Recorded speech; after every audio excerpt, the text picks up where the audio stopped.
ভয়ঙ্কর দুর্ঘটনা ঘটে গিয়েছে সল্টলেকের নিউ ব্রিজে, যখন চলন্ত গাড়িতে আগুন লেগে যায় এবং সেই গাড়ি তখন একটি রেলিংয়ে ধাক্কা মারে এবং মাঝে আটকে পড়ে একটি বাইক।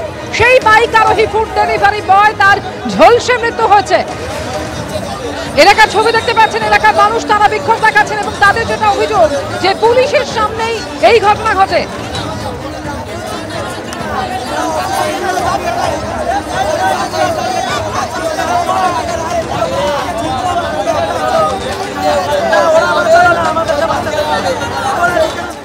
এই জায়গাতেই আজকে সেই মর্মান্তিক ঘটনা ঘটেছে, যেখানে যে একজন ডেলিভারি বয় তার বাইক এই সামনে যে জায়গাটা দেখতে পাচ্ছ সেখানে আটকে যায় এবং এই জায়গাটাতেই ফোর হুইলার আসে এবং সেই ফোর হুইলার অগ্নিদগ্ধ হওয়ার পর সেখানে আগুন লাগে। আগুন লাগার পর সেই বাইকের এই যে জায়গাটা, সামনের যে জায়গাটা দেখতে পাচ্ছ, এইখানে বাইকে সেই জায়গাটা আটকে যায় এবং রীতিমতো সকলের সামনে ঝলসে যায়।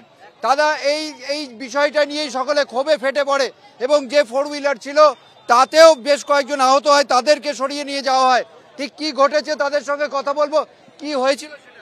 শুনলাম তো অ্যাক্সিডেন্ট হয়েছে, এটা 4 চাকা বাইককে মেরেছে, ওখানটা ঝুলছিল, এসে দেখলাম খুব বাজে অবস্থা। এই যে আপনারা উত্তেজনা, আপনাদের অভিযোগ কি?